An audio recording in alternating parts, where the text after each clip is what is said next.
Good morning, Fundisile. Wonderful to see you again. CEO of South African National Parks. Morning, Shaun. It's good to reconnect.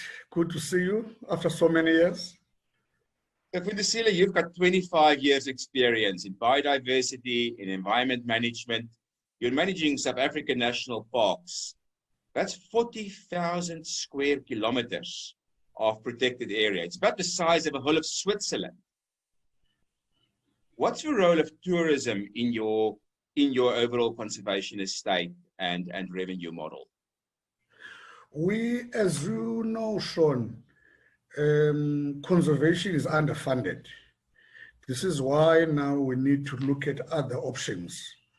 The only option we have to run our estate, which is 56% of government estate that we're managing, we need to invest in tourism.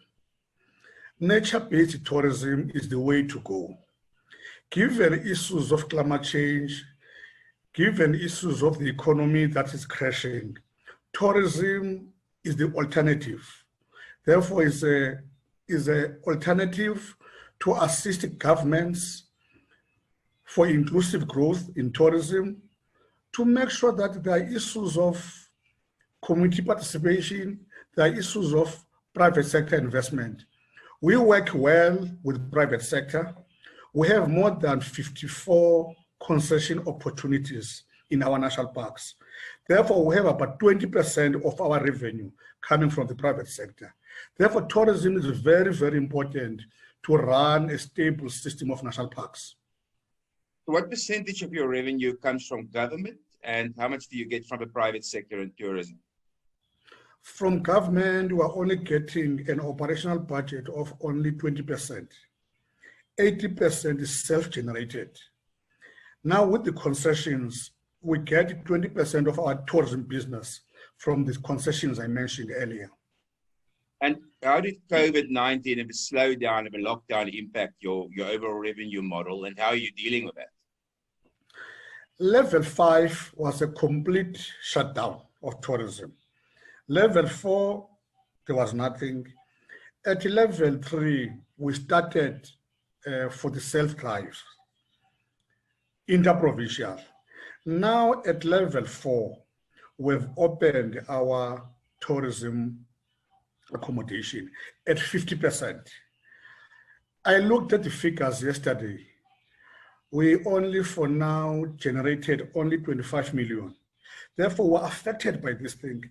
Government had to rescue us from beginning of the year up to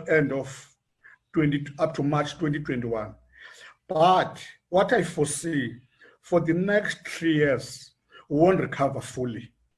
Therefore, we're projecting that we'll still need a government aid for 3 years before we're fully operational. Therefore, it has affected us heavily. And the communities around parks, inside parks, obviously also affected by this, but you've got quite unique models also of your concessions to include communities in parks and share the benefits. The communities were affected, but fortunately for us, we didn't have to retrench our own employees, point number one. But those communities who were doing business with us, relying on tourism flow, were heavily affected. As a result, we had to work with some foundations, like Sia Quality Foundation, the captain of the Springbok, and also the Wilderness Foundation. We had to develop a partnership in terms of food parcels for the staff who were dependent on tourism to assist them for the next 6 months. So you have 5 million visitors a year in national parks, if I recall the number correctly. That's 5 million touch points of customers or visitors to promote responsible tourism. Can you tell me a little bit about your responsible tourism program and also your work with young people and schools in particular? We receive 7 million tourists per year. Let me start with the youth. Early in March, before the lockdown, I had a youth summit where we want to make sure we work with the young and the requirements. We developed a nice program with them, but lockdown, we couldn't follow up. But at level 1, we'll look at the youth program. But for now, we have many youth initiatives, youth working with us in the national parks, youth programs that are looking at guiding, that program is there. But with broader stakeholders, we still need to find a way of working smarter. But our People and Parks program that we launched a long time ago is working because we have forums. We have more than 12,000 people working in our national parks on a contract basis, because our establishment, we talk of 4,500 people, but for contract people, SMMEs and youth, we talk of 12,000 people waking up every day to come and work in our national parks. So a final question, I want to ask you about the transfrontier conservation areas and how these support your overall conservation objectives, but also allow for species migration in the face of climate change. Can you tell us a little bit more about that?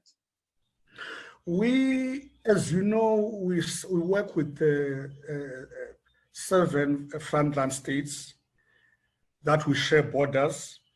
We do have programs with them on issues of research, for starters, on issues of species. Like, for example, we are saying we need to take some of our population to our neighbors. For example, we'll be taking in the next 4 years more than 1,500 animals to Mozambique, Zinave National Park. We are also planning to have an elephant program with Angola, although it's not a frontline state, but it's part of the DFCA going further north. With Botswana, we do have migration of elephants coming from Zimbabwe and Botswana crossing to our borders. At times, we do have challenges, but because we have a transfrontier strategy, it's easier to deal with those issues. We also work with Namibia on many lion population management, the human-wildlife conflict. We must work with those issues. I mean, it's a moving target, but what is good about it is to have states sharing borders, looking at cross-border biodiversity. Thank you very much for spending time with us this morning, and look forward to speaking to you again, Fundisile. Thank you, Shaun. You're welcome. Thank you.